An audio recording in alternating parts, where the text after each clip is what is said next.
Have you ever noticed how quickly you defend the idea of who you are? As if it's fixed, as if it's permanent. We say things like, that's just who I am. I'm not disciplined, I'm not confident, I've always been like this. And we say it so casually, like it's a biological fact, like it's carved into us. But here's what most people don't realize. The person you think you are is mostly a reinforced pattern, not a discovery, a construction. And constructions can be rebuilt. Look, here's the thing. From a psychological perspective, identity isn't something you find hidden inside you. It's something you assemble over time. Through memory, through repetition, through emotional experiences, through the stories you tell about yourself. There's a concept in psychology called narrative identity. It suggests that we build an internal story about who we are. We connect our past experiences into a storyline that makes sense, and then we live inside that story. If you failed a few times early in life, the story becomes, I'm not that capable. If you were praised for being quiet, the story becomes, I'm the quiet one. If you were hurt in relationships, the story becomes, I'm guarded. And here's what's fascinating. The brain reinforces whatever story you repeat. Neural pathways strengthen with repetition. This is basic neuroplasticity. The more you think a thought, act a behavior, or feel a familiar emotion, the stronger that pattern becomes. Dopamine reinforces repeated behavior. Habit loops solidify. Over time, patterns start to feel like personality.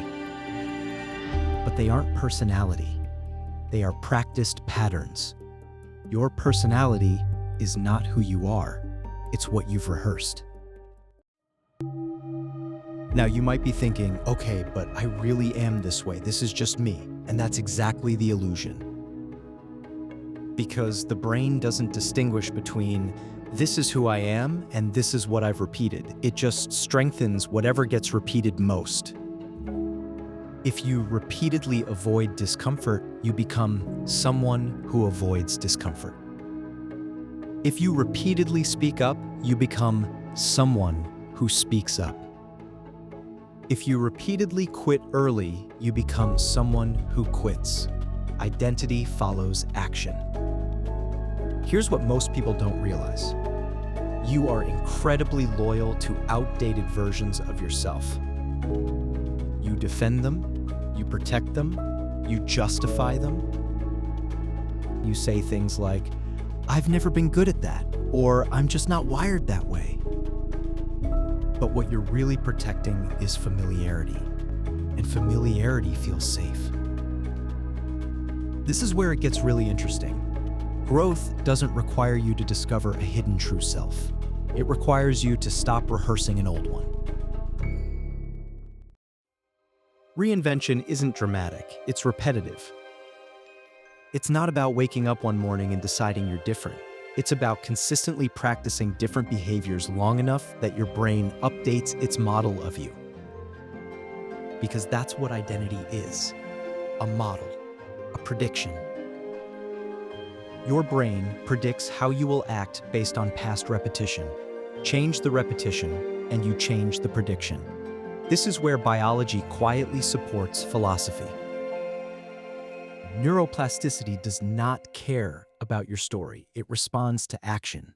When you act differently, even in small ways, the brain adapts. New neural pathways strengthen. Old ones weaken. Dopamine reinforces new loops. Over time, what felt uncomfortable starts to feel normal. That's how identity shifts. Not through affirmation, through repetition. So how do you consciously rebuild yourself? First, change your environment. Your surroundings cue behavior. If you stay in the same environment that reinforced the old identity, it will keep pulling you back. Even small environmental shifts can disrupt patterns. Second, Change your language. Stop saying, "That's just who I am."